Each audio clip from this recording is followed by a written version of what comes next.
ભુજમાં આજે ખરા બપોરે પ્રથમ વરસાદે જ ભુજ નગરપાલિકાની પ્રી મોન્સૂન કામગીરીની પોલ ખોલી નાખી હતી.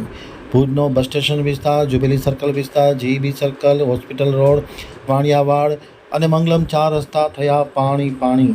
આમાં કોણ કહે છે કે ભુજ નગરપાલિકાએ પ્રી મોન્સૂનની કામગીરી કરી છે? આજે માત્ર 1 થી 1.5 ઇંચ વરસાદમાં ભુજ નગરપાલિકાની પ્રી મોન્સૂનની કામગીરીની પોલ ખોલી નાખી હતી. ખાસ કરીને પૈસાનો બેફામ વેડફાટ થયો હોવાનું સ્પષ્ટ જાણવા મળ્યું છે. પશ્ચિમ કચ્છમાં બપોર બાદ એકાએક વરસાદમાં પલટો આવ્યો હતો. ભુજ શહેરમાં ધોધમાર વરસાદ પડ્યો હતો. પહેલા વરસાદે ભુજ નગરપાલિકાની પોલ ખોલી નાખી હતી. પ્રી મોન્સૂનની કામગીરીના ધજિયા ઉડ્યા હતા.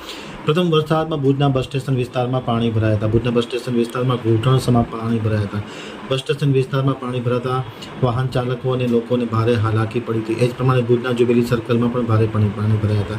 જીબી પાસે પણ પાણી ભરાયા હતા. ખાસ કરીને મંગલમ 4 રસ્તા પાસે પણ પાણી ભરાયા હતા. ખાસ જે શહેરના પોસ્ટ વિસ્તાર છે, હોસ્પિટલ રોડ સહિતના વિસ્તારમાં પ્રથમ વરસાદે જ પાણી ભરાતા ભુજ નગરપાલિકાની જે પ્રી મોન્સૂનની કામગીરી છે તેની પોલ ખોલી નાખી હતી. પ્રી મોન્સૂનની કામગીરી માત્ર ને માત્ર કહેવા ખાતર અગર તો કાગળ ઉપર થઈ હોય તેવું સ્પષ્ટપણે જણાય છે અને કોન્ટ્રાક્ટરોને મસ્ત મોટા બિલ લટકામાં ચૂકવવામાં આવતા હોય છે.